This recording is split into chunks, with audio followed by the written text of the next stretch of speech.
तर रामदास कदमांचं वक्तव्य म्हणजे सत्तेची मस्ती आणि माज असं प्रत्युत्तर दिलंय राऊत यांनी.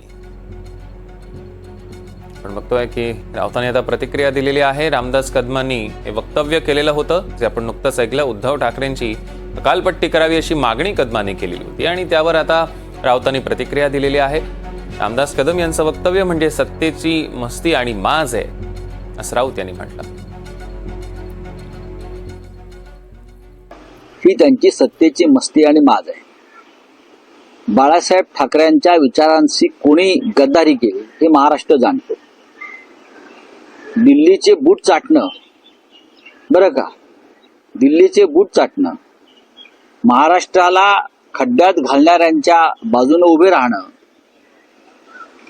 हे जर मोठं कार्य असेल तर ही आताचा जो गट आहे शिंद्यांचा तो ते करते. आम्ही स्वाभिमानानं उभे राहिलेलो आहोत.